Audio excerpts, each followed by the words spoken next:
Happy 4th of July to everyone wherever you are. Is EA really worse than Activision, the ultimate fight? For years, one question has haunted the dark corners of gaming forums and late-night Discord calls. Who is the ultimate villain in the video game industry? Is it EA, the king of the loot box and the graveyard of beloved studios? Or is it Activision, the master of the yearly cash grab and the architect of our frustration? We've all got our stories, burnt by buggy launches and let down by our favorite franchises. We've all felt that sting of a predatory microtransaction or the sheer disappointment of a soulless sequel. But today, we're going to try and settle it. We're putting them head-to-head in the ultimate showdown to finally answer the question, is EA really worse than Activision? Let's get into it.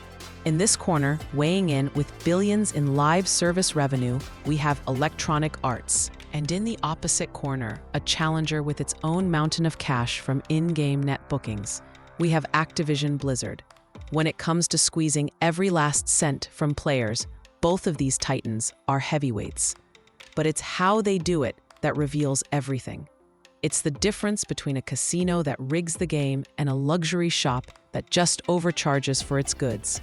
Let's start with EA, a company so tied to monetization they were voted worst company in America multiple times. Their approach, especially in sports games like EA Sports FC, isn't just about selling you things. It's about selling you a chance to win. Think of their Ultimate Team mode as the house casino. You use real money to buy player packs, which are basically digital slot machines.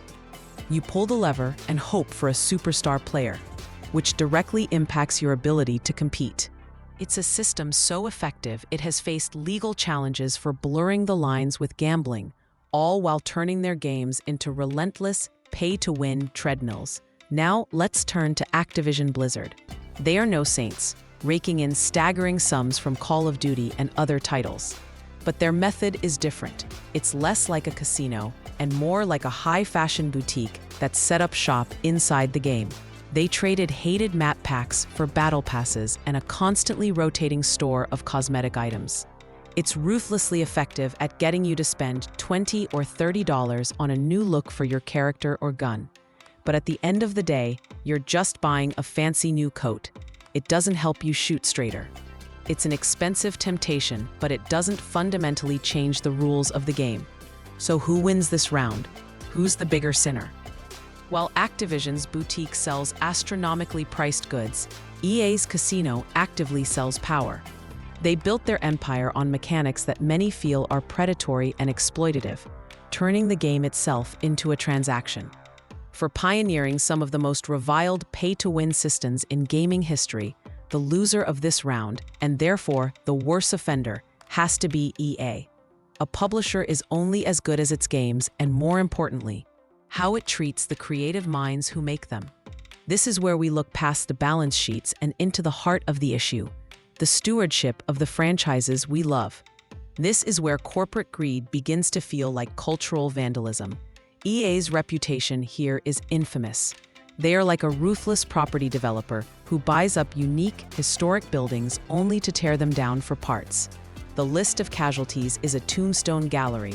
Westwood Studios, creators of Command & Conquer, Visceral Games, the minds behind Dead Space. BioWare, the legendary RPG house, now a shadow of its former self. The pattern is tragically familiar. EA acquires a talented studio, forces them to adopt unfamiliar tools or cram in monetization, and when the resulting game falters, the studio is demolished. It's a cycle of destruction that has left a permanent scar on the industry. Now for Activision. Their sin isn't demolition, it's mass production. Their strategy is less like a wrecking ball and more like a fast food assembly line. The poster child is Call of Duty. For over a decade, the franchise has been on a relentless treadmill, ensuring a new, predictable product is ready every single year. This COD cycle has led to severe franchise fatigue. Modern Warfare 3 from 2023 was slammed for feeling less like a full meal and more like an overpriced side dish, a DLC sold at full price. It's a system that prioritizes reliable revenue over genuine innovation. Even at Blizzard, the bungled launch of Overwatch 2, which scrapped its most promised features, felt like a classic bait-and-switch, tarnishing a once golden reputation. So who takes the L in this round? Activision's fast food approach is cynical, strangling creativity for the sake of a predictable, profitable, but ultimately uninspired product. But EA's actions feel more malicious. They don't just exhaust franchises, they execute the very studios that gave them life. The loss of studios like Westwood and Visceral is a permanent blow. For its long and storied history of acquiring and shuttering some of the most beloved developers in gaming. The loser of this round is once again Electronic Arts. In our final round, we step out of the game and into the boardroom. We're looking at the companies themselves, their culture, their PR, and how they operate as corporate citizens. And here, the fight gets ugly. To understand EA's public image, you have to imagine a restaurant that serves its customers disappointing food and then argues with them when they complain online. That's EA. They were voted worst company in America twice, not just for one mistake, but for a long history of anti-consumer practices. Their PR blunders are legendary, like the pride and accomplishment comment on Reddit, which was essentially the head chef telling a customer their burnt meal was an intentional feature. More recently, their aggressive push towards AI in game development feels like a plan to fire the chefs and replace them with soulless robots to cut costs, worrying many that human creativity is on the chopping block. Activision Blizzard, for a long time, was just the Call of Duty company. But then the doors to the kitchen were thrown open. A massive lawsuit from the state of California revealed a deeply toxic frat boy workplace culture, rife with harassment and discrimination. It was a scandal that shattered the company's image. This wasn't about a bad meal. This was about a fundamentally sick and dangerous kitchen that was harming the people who worked there. The fallout was immense, leading to walkouts and the departure of its controversial CEO.